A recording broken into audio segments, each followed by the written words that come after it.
இதுல ஏராளமான மருத்துவ குணங்கள் இருக்கு. ஏன்னா இது தண்ணீரை நம்பாம வறட்சி காலத்துல கூட நமக்கு நன்மையை தரக்கூடிய ஒண்ணு. பனங்கிழங்கில் எவ்வளவு மருத்துவ குணம் இருக்குன்னா மலச்சிக்கலை தீர்க்கக்கூடியது. இது உடலுக்கு வலு சேர்க்கும்.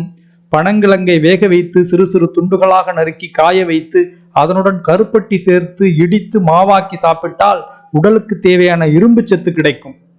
நார்ச்சத்து அதிகமா இருக்கு, இனிப்பு சத்து அதிகமா இருக்கு. பனங்கிழங்குல என்னென்ன இருக்குன்னு பாருங்க. 100 கிராம் பழங்கிழங்குல கலோரி ஆற்றல் பாத்தீங்கன்னா 87 இருக்கு. புரதம் இருக்கு, கார்போஹைட்ரேட் இருக்கு, நீர்ச்சத்து இருக்கு. உடல் பருமனை குறைக்கும் பனங்கிழங்கு சாப்பிட்டா. சுகர், சர்க்கரை நோயாளிகளுக்கு இது ரொம்ப நல்லது, தொடர்ச்சியாக சாப்பிடலாம். மலச்சிக்கல் இருப்பவர்களும் தொடர்ச்சியாக சாப்பிடலாம். கர்ப்பிணிகளுக்கு ரொம்ப நல்லது. ஏன்னா உடலோட உஷ்ணத்தை குறைச்சு பசியை தூண்டும். வயிற்றுப்போக்கை கூட இந்த பனங்கிழங்கு சரி செய்யுது.